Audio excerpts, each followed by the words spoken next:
Hello, listeners, and welcome to Spooky Time with Mike and Mindy. Hi, guys. We apologize in advance if you hear a bird in the background.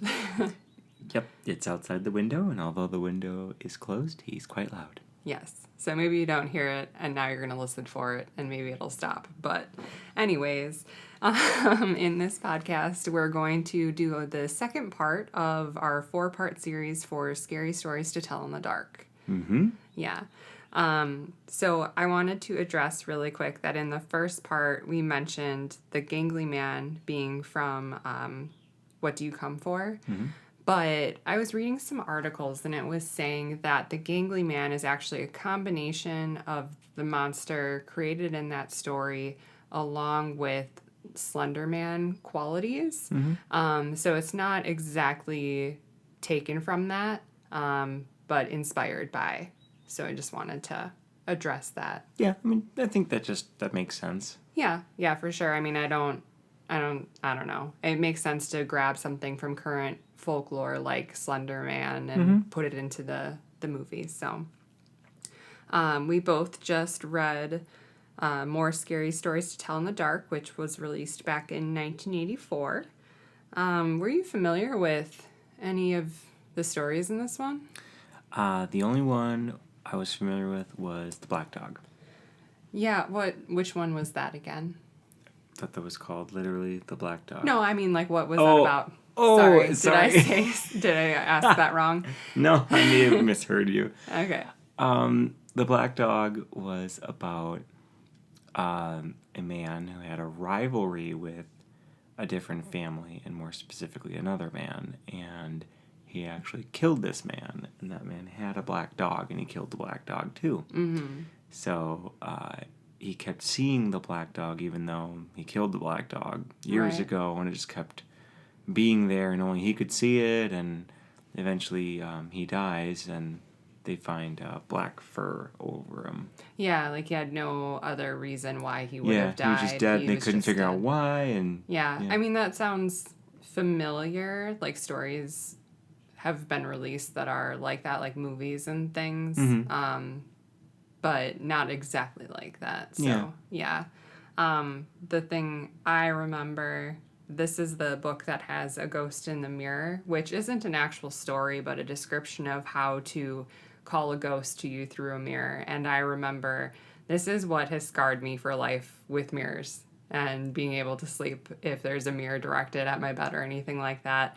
It's the one where, like, if you say a name 3 times, they'll come through the mirror and kill you or whatever. And I remember, like, being so horrified, and I'm still scared of mirrors at night. Like, I used to cover up one of my mirrors when I was younger before I could fall asleep. Yeah, well, and if we're in a hotel, where the mirror is placed depends where you sleep, so... Yeah, along with where the door is placed. I have very weird, quirky needs when I'm going to sleep. Well, that's okay. So, did you have, what were your 3 favorite stories from this book? And tell us a little bit about them. Yeah, so my 3 favorites would be One Sunday Morning. Yeah, I liked that one a lot. Yeah, so this one was fun. It was about a young girl who was late for church and then went to church, and she realizes at some point that everyone in the pews are dead. Yeah. And it's a service for the dead. Yeah. And she's told that she needs to leave before the service is over. And so she still sits there Throughout the entire for service. most of it. But then these aren't corpses, these are spirits. Okay, good point, yeah. Yeah. So she starts leaving before it's finished, and they start chasing her out, and they I think they grab her coat and they grab her hat. Yeah. And they tell her, "Don't come back," you don't belong here, yeah. Get away, go away.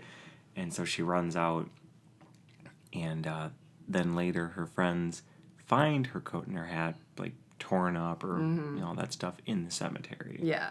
So. Yeah, so she's like, "Oh, that wasn't a dream." Yeah. Weird. Right. Because the first instinct for anyone, I think, in all these stories is to think, "What is that real? Did that really happen? Was I just dreaming?" So. There was that physical world confirmation that no, she was not dreaming. Right. And she had attended a service for the dead. Yeah, that was a good one. I liked that one. Yeah, I thought it was, I don't know, I always try and do my best of, if I can, like, putting myself in that, Yeah. the eyes of the person experiencing it, and I thought that might be, pretty creepy. Yeah, I That'd would be- not have stayed for the rest of the No, service. I would no, have yeah, left. I I would would've- have been like, oh, excuse me, gotta go to the bathroom or something. Yeah, Like, I'm in the wrong place, excuse Yeah. me. Yeah, would not have stayed. yeah. But, yeah, so that was one of them. Mm-hmm. Another one was The Bride. Mm-hmm. This one was pretty short, but again, just trying to, like, think of the creepiness, not so much the words as they're written, but just letting your imagination go a little bit with it. So, Oh, yeah. with The Bride, like I said, it was a really short one, so the bride on her wedding day wants to play hide and seek, so she goes to hide in a trunk, and I forget exactly how it happens, but she bumps her head on it, I think, as the trunk she lid comes passes down. out or something. Yeah, she gets knocked unconscious, so obviously while people are playing the game, they can't find her, and then they give up looking for her there. They go other places, so at some point she, must have come to, or maybe she just stayed out the whole time, but mentions, years later, there's a maid that's, looking for something, and she thinks it might be in that old trunk, so she opens it up to find the bride. Yep, who has died. in her wedding dress. Yeah. Yep. That's so crazy. It is.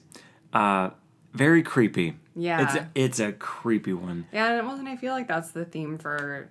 So this book doesn't have any confirmed characters or stories that are going to be in the movie, because I think most of these are just creepy human spirit-esque type of stories. They aren't There's not a lot of, like, necessarily- menacing figures in Yeah. this. It's So it's different. But what's your third favorite? My third one that I picked was The Bed by the Window. Now, this was actually the first one I wrote down as my favorite as well. So we both have one of the same on our list. But We do. Yeah, I really enjoyed this one a lot. So you can talk about it. Sure, yeah. No, I don't know if I necessarily called it. I don't know if I would classify it as creepy. I don't think it was it's just a good scary. story. Yeah, no, thought. I think it had a really good ending where you're just like, oh, and you just feel so bad. Like, Yeah. so there's 3 men in the hospital room. One's by the window, and then one's next to that guy, and the other one that's less sick is by that guy. And every time someone passes, they kind of move beds closer to the window. And like the first guy, he passes, and the next guy moves over by the window, and he describes to the main character, oh, I see all these wonderful things. Everything you can see from the window. Yeah, like this park, these kids, this like amazing sky, all these things that this guy can't see. And he's like, oh, I really want that window. Like, I'm going to kill this guy because he's going to die soon anyways. As you would. Yeah. Very logical. Apparently. Yeah. So then he offs this guy because he had a bad heart. So he got rid of like his heart medication or something.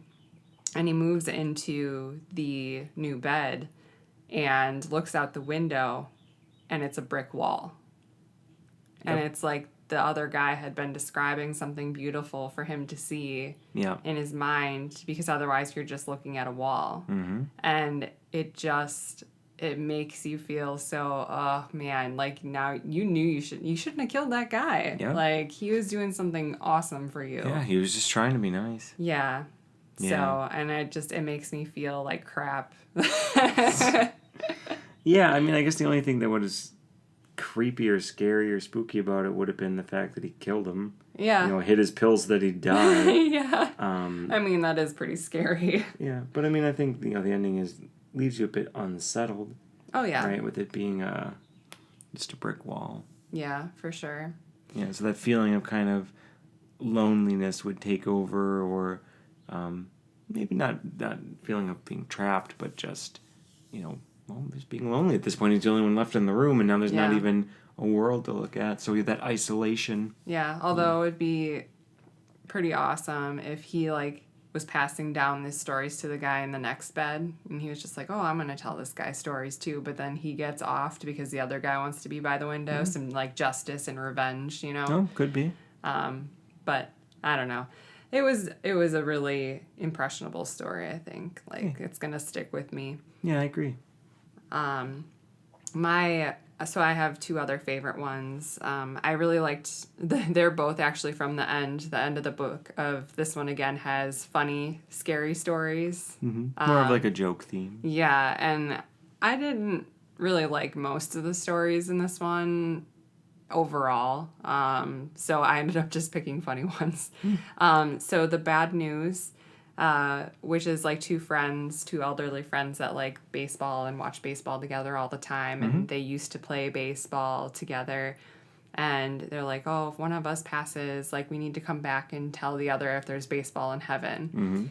And so one of them passes away and he comes back to see his friend and he's just like, oh yeah, like there's definitely baseball, and that's like here's the good news, there's definitely baseball, and I'm, you know, playing my same position as I was, but the bad news is that you're set to pitch tomorrow because he's gonna die and go to heaven. So I just thought it was really funny. I thought it was cute. Really quick on this one though, because like it ended on the next page. So how it fell, the story in this book was that it started off with the good news and then the bad news is on the next page. So I was like, the bad news is you're going to hell instead. Right. You know what I mean? That like too the bad first. news is you won't be there. Yeah, like good luck ever seeing these baseball games. Right. But then I turned the page, I'm like, oh, that's the way they went. Way more light than like you're going to hell. Well, I don't know. I didn't know how it was going to start at the end. But. Yeah, same. And then the third one that I thought was awesome was The Brown Suit, where this woman, her husband passes away and he's in a blue suit for his funeral, and she's like, no, you know, he really should be in the brown suit. And he was like, oh, okay, perfect. Like, there's another woman who had a husband that passed away, like, similar in size. He's currently in a brown suit, but wants to be in a blue suit instead, so I'll take care of that for you. And she comes back and she sees and that he's changed into his new suit, his brown suit. And she's like, oh, thank you for going to the trouble of this, and that. And he was like, oh, it was no trouble at all. I just switched the heads. Yep. That's so messed up. Oh, my gosh. This one was one where, like, at this point I had kind of, like, zoned out a bit. Yeah, well, because you were reading scary story. And this was, I think, like, the last one. It was, almost close to the last one. And so I was reading it, and I'm like, okay, whatever, he wanted to be in this suit, and wanted to be in that suit, and oh my goodness, okay, and then they needed that suit, and switched their heads. I'm like, wait, what? Yeah. This was the only one that you said anything out loud to me while you were reading. Yes, because I had to reread that. I'm like, oh, got it. Yeah. I thought it was a good one. I really liked the final stories in this book. But I also last time for the first book, I loved the Don't Tell Martin or Wait for Martin or whatever. Yeah. Yeah, that was a good Martin one. Comes. That was a good one. Yeah, so I seem to like the funny, scary ones a little bit more than the ones that they're saying are scary. Yeah. Well, I think because there's a good mix, you know, when you come to horror and comedy. Mm-hmm. Yeah. Well, we wanted to read you guys another one, so did you want to get up The Rings on Her Finger and read that to our listeners? Sure thing. Rings on Her Fingers. Daisy Clark had been in a coma for more than a month when the doctor said she had finally died. She was buried on a cool summer day in a small cemetery about a mile from her home. May she always rest in such peace, her husband said. But she didn't. Late that night, a grave robber with a shovel and a lantern began to dig her up. Since the ground was still soft, he quickly reached the coffin and got it open. His hunch was right. Daisy had been buried wearing two valuable rings, a wedding ring with a diamond in it, and a ring with a ruby that glowed as if it were alive.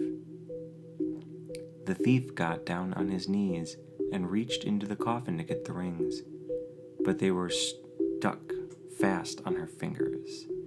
So he decided that the only way to get them was to cut off her fingers with a knife. But when he cut into the finger with the wedding ring, it began to bleed, and Daisy Clark began to stir. Suddenly she sat up. Terrified, the thief scrambled to his feet. He accidentally kicked over the lantern, and the light went out. He could hear Daisy climb out of her grave. As she moved past him in the dark, he stood there frozen with fear, clutching the knife in his hand. When Daisy saw him, she pulled her shroud around her and asked, "Who are you?"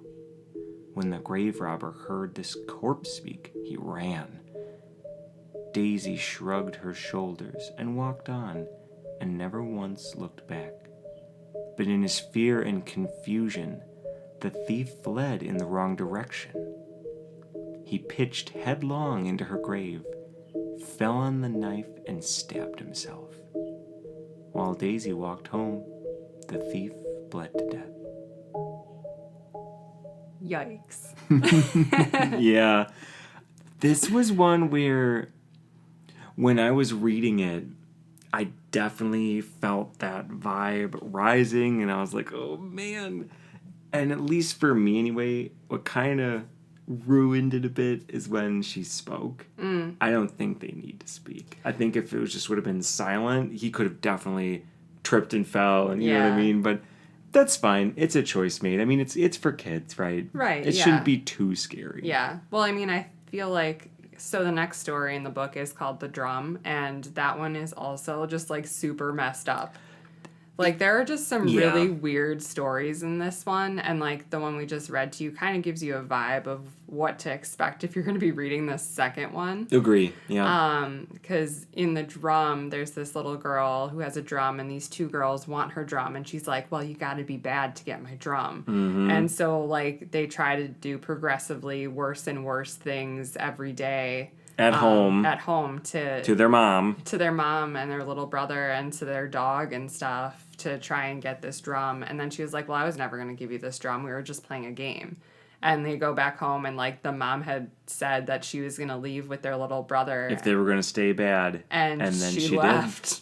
And, like, it's just, there's so many, I don't know. This book just, I didn't like it as much as the first. I thought the first was a lot better. Yeah. And I also just don't really see a lot of these stories being able to be adapted into the film.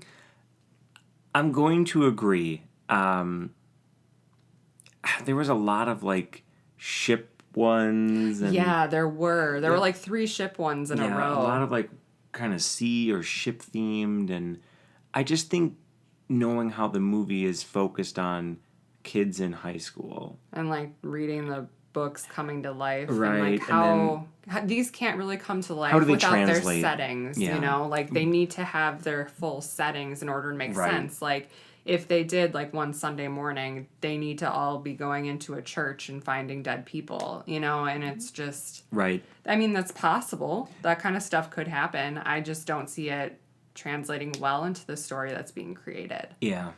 I agree. I understand that. Yeah, everything's just so specific in and of itself. And as we mentioned, too, a lot of it was, like you said, situation or the environment in which it's in, but also, too, just people that died under very specific circumstances that became ghosts that are refound under specific circumstances and not menacing creatures, menacing figures, menacing beings or spirits out there trying to get you. Oh, yeah. So... Yeah. Yeah, so I mean, I would like to see nods, obviously, to any of the stories if they have the drum somewhere, you know, if they're looking around and they find the drum or whatever. That would be cool, but I really don't see it going further than that.